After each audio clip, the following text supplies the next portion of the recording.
বসন্ত মানেই নতুনের ডাক আর রঙের ছোঁয়া, আনন্দের উচ্ছ্বাস। আর সেই আনন্দকেই রঙিন করে তুলতে দক্ষিণ দমদম পৌরসভার 24 নম্বর ওয়ার্ডের পৌর প্রতিনিধি কমল মণ্ডলের উদ্যোগেই সাতগাছি স্পোর্টস কমপ্লেক্সে বসন্ত উৎসবের আয়োজন করা হয়েছিল। কোকিলের কুহু টানে বসন্ত এলো প্রাণী ভাবনাকে সঙ্গে নিয়ে 1 মার্চ এই বর্ণিল আয়োজন আসর প্রদীপ প্রজ্বলনের মধ্যে দিয়ে অনুষ্ঠানের শুভ সূচনা ঘটে। সাংস্কৃতিক অনুষ্ঠান, সঙ্গীত পরিবেশনা, বিশেষ অতিথিদের এবং স্থানীয় এলাকাবাসীদের উপস্থিতিতে দিনটি হয়ে উঠেছিল আরও আকর্ষণীয়। বসন্তের রঙে রাঙাতে প্রস্তুত এখনও পুরো এলাকা।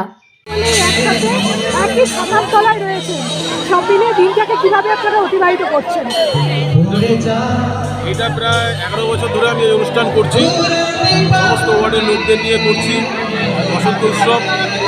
কারণ আপনারা জানেন যে শান্তিনিকেতনে এই বসন্ত উৎসব বন্ধ হয়ে গেছে, কোনো এক কারণে বন্ধ হয়ে গেছে।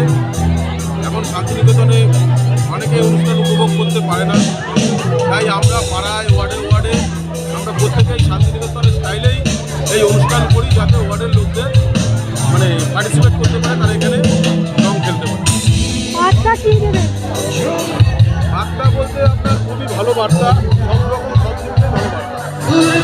এবছরটা কার্যত আমরা জানি নির্বাচনের বছর, তার প্রাককালে এরকমভাবে সকলে মিলেমিশে একাকার।